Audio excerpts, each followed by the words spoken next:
So I haven't been overly controversial in a while, so here's my hot take for the day. Do I really want to do this?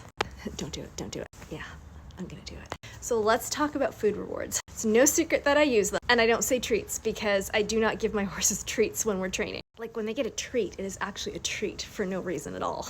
Otherwise, it wouldn't be a treat. Anyway, I digress. And I don't want to get into a whole discussion about whether it's effective or not effective. You're gonna have your opinion, I'm gonna have my opinion. And here's the thing, I don't always work with positive reinforcement, especially not with a Scudo, because he's been trained in so many things so beautifully. Why the heck would I try to teach him to do it differently? So if somebody doesn't want to use food rewards, I really don't care. I'm not here to change how somebody does things or how they think about things. As long as they're kind to the horse, like, you do you. And hopefully when people can see what all my horses do, I can inspire those that want to learn a different way. But when people tell me the reason they don't use food is because it creates bad manners, pushy horses, and dangerous horses, that's when I'm like, whoa!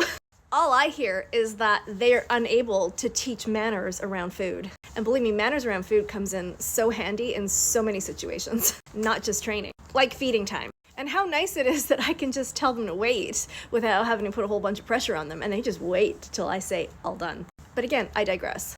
Every behavior a horse does is because it's reinforced somehow, and they think it's okay.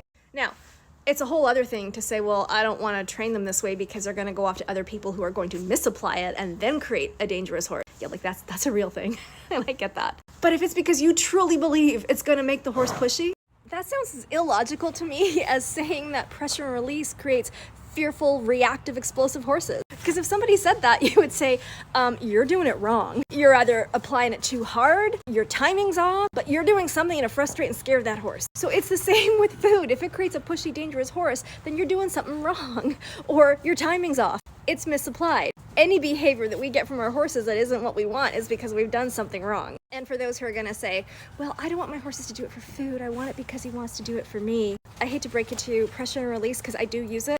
Most of the time, he's doing it so I stop the pressure. Either way, there's something in it for the horse that has nothing to do with you. So if somebody truly believes that it is going to create a dangerous, pushy horse, that tells me they haven't learned to train manners, that their timing's off, or whatever, but they don't know how to do it. It just makes me question the rest of their training ability. Okay, I'm done being controversial for a while.